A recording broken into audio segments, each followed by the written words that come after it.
Nous quittons la forêt pétrifiée en direction du Grand Canyon. Nous arrêterons à Winslow, Meteor Crater, Sunset Crater et bien sûr le Grand Canyon.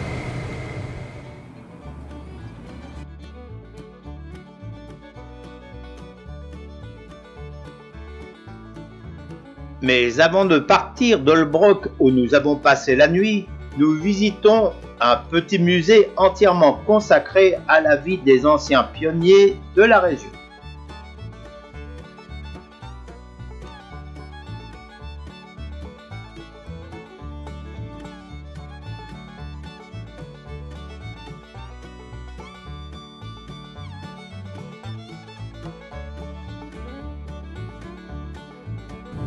Tous ces pionniers ont dû parcourir cet itinéraire. Nous sommes sur la fameuse route 66. Dans la ville de Winslow, une maison attire notre attention. C'est l'ancienne maison du chanteur du groupe rock Eagles.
C'est ici qu'un météore de nickel et de fer se serait écrasé il y a 50 000 ans à une vitesse de 64 000 km/h.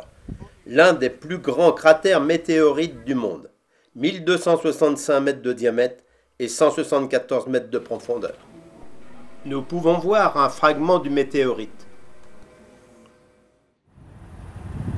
Un autre cratère est présent dans la région, mais celui-ci est dû à un volcan, Sunset Crater.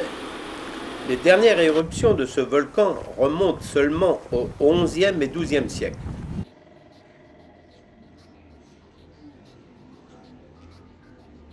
Le paysage conserve encore les traces du cataclysme, avec d'impressionnantes coulées de lave.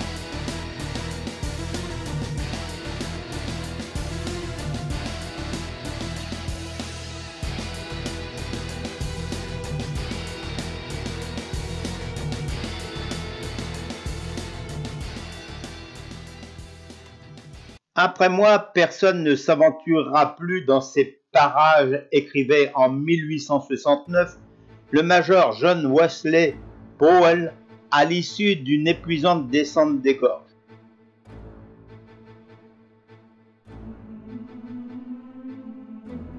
Il se trompait. Près de 5 millions de visiteurs contemplent ce site. C'est le plus fréquenté des États-Unis. À Desert View, la Watchtower, élevée en 1932, évoque les tours de guet des anciens Anasazi.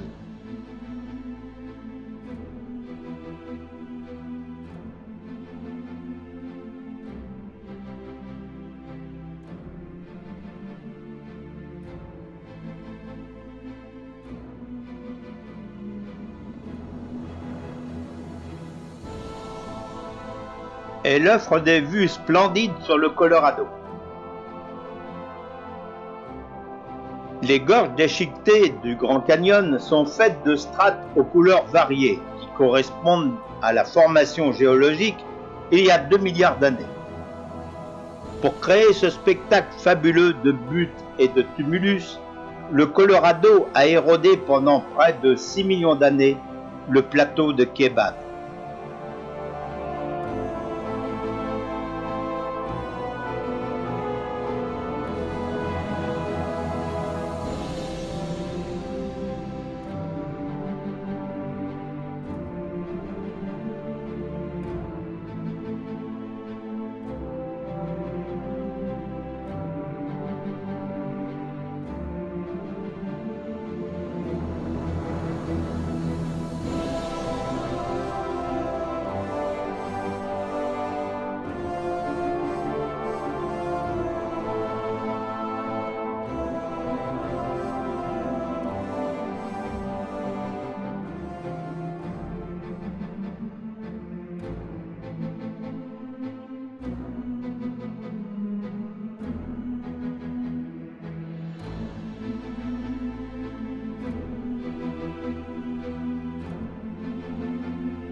S'il est possible de faire sans s'épuiser d'agréables promenades sur les bords du canyon, toutes les randonnées au fond du canyon sont extrêmement fatigantes et demandent plus d'un jour de marche.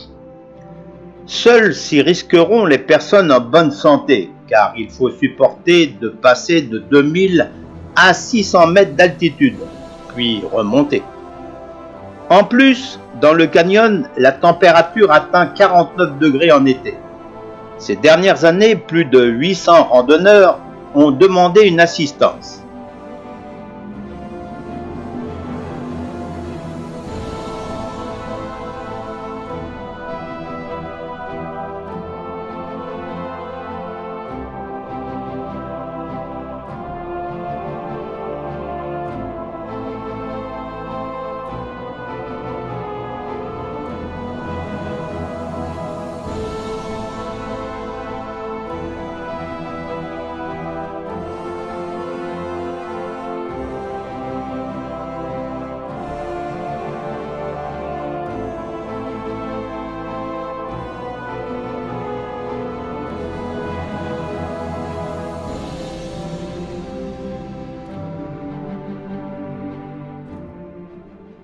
Depuis peu, une espèce de rapace est réapparue au Grand Canyon, le condor.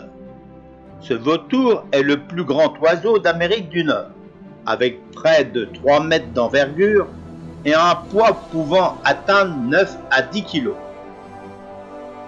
Et le soir, il faut arriver de bonne heure pour être bien placé, car on se bouscule pour assister au coucher du soleil.